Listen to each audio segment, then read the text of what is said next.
This is the Iowa Weather Report for Wednesday, October the 10th, 2012. Now our first look at the 0Z GFS Model Run. At 1 p.m. this afternoon, we have a trough going through the Great Lakes with the energy in that part of the country. We have an upper level low off of Southern California that we'll need to watch later in the week. Otherwise, around here, it's fairly quiet. Bit cooler today with highs in the 50s to lower 60s, with any of the rainfall well to our east and to our south. Thursday, we have pretty much sunny skies. Temperatures warming up slightly back into the 60s. Upper 50s possible near the Iowa-Minnesota border, maybe approaching 70 in the south. Friday, high pressure over about Lake Michigan, bringing winds around to the south and southeast. Storm system beginning to develop over the desert southwest, beginning to move in our direction. And on Saturday, that system ejects out into the plain states. We have a decent short wave over the plain states and a trough axis just to our west, and with that, surface low near about Sioux City. So we could see some showers and thunderstorms, some of which could be severe. We'll have to pinpoint this in later runs, but it's looking pretty likely at this time. But by Sunday, that storm is long gone.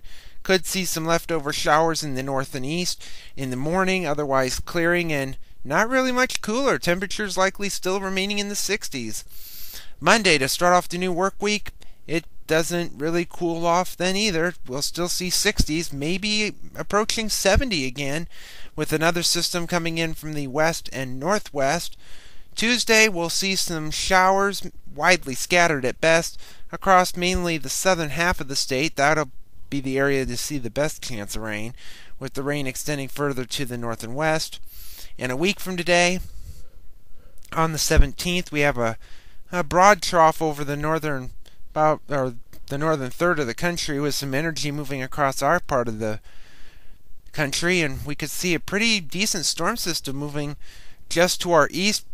And this will bring a little bit colder air, but most of the cold air looks to remain still in the northern high plains and northern Rockies at this time. A couple days later, on the 22nd or 21st, we have a trough axis to our north and west, with a bit of a trough digging in to the country. Some energy on the base of it may produce a few widely scattered showers, maybe even a few snow flurries. We'll see what happens on future runs. We've seen about everything this far out. And at the end of the forecast on the 25th, ridge over the south and west, trough over the eastern two-thirds of the country, some energy coming down from the north and west.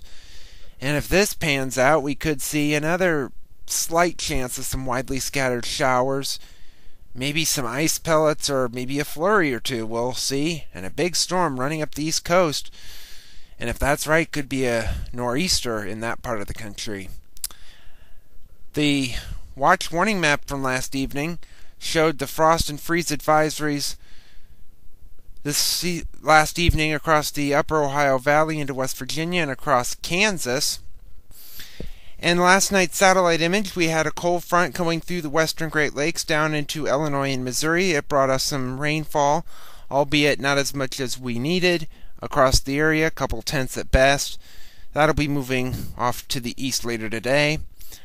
And the QPF chart, precipitation over the next 5 days through Sunday evening at 7 o'clock, shows quite a bit of rain, maybe upwards of 1 inch to 1.5 inches of rain across the state, namely with the storm system that's coming on Saturday.